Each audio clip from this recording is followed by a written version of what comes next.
अब इससे पहले वैगनर ग्रुप के प्रमुख ने भी दावा किया था कि रूस की सेना और उसके लड़ाके हथियारों की कमी से जूझ रहे हैं। अमेरिकी रिपोर्ट में तो ये बताया गया कि पुतिन के रिजर्व फोर्स के सैनिक ना तो मानसिक तौर पर और ना ही शारीरिक तौर पर जंग के लिए तैयार हैं। इसकी सबसे बड़ी वजह रिजर्व फोर्स के सैनिक की सही से ट्रेनिंग ना होने की बताई जा रही है। देखिए ये रिपोर्ट। ब्रिटिश रक्षा मंत्रालय की रिपोर्ट के मुताबिक एक साल की जंग में रूस के 1,53,120 सैनिक मारे जा चुके हैं। रूस के 3,397 टैंक तबाह हो चुके हैं। ज़ेलेंस्की की फौज ने पिछले 3 हफ्तों में रूस के 130 टैंक तबाह कर दिए, यानी पिछले 3 हफ्तों में हर रोज पुतिन के 6 टैंक नष्ट हुए।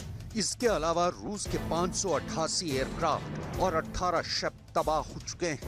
रूस की 2,398 आर्टिलरी गन और 6,698 आर्म्ड व्हीकल भी नष्ट हो चुके हैं।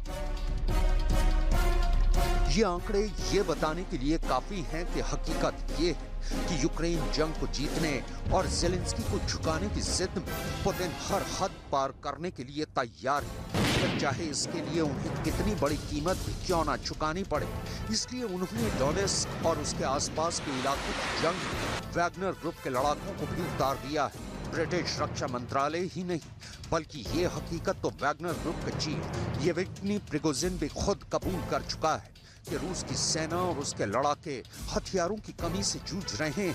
आलम यह है कि डॉनबास के वॉर फ्रंट पर तैनात पुतिन के रिजर्व फोर्स के सैनिकों की बेलचे लिए तस्वीरें दुनिया भर की सुर्खियां बनी हुई हैं।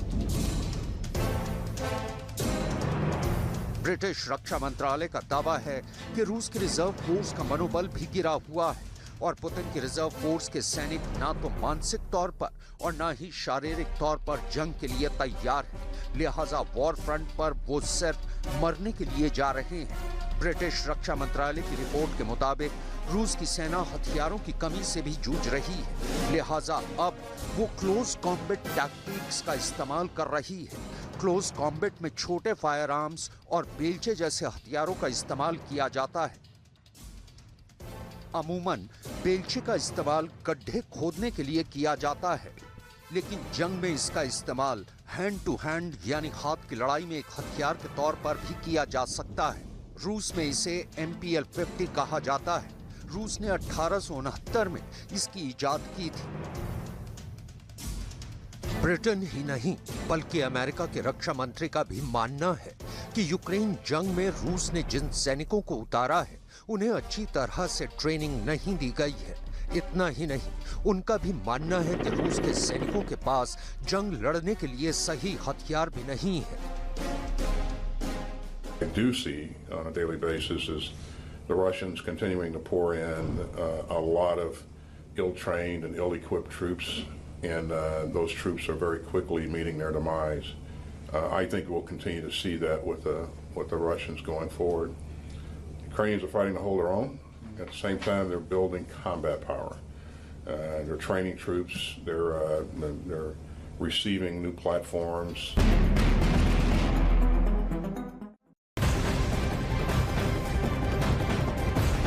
अखाड़ा में इस वक्त बड़ी खबर आ रही है। बखमूत पर कब्जे की जंग में रूस के ज्यादा सैनिक मारे गए हैं। ऐसा दावा किया जा रहा है कि यूक्रेन की तुलना में बखमूत के पास रूसी सेना के 5 गुना ज्यादा सैनिक मारे गए हैं। नेटो की मिलिट्री विंग ने दावा किया है कि रूस को बखमूत में मुंह की खानी पड़ रही है।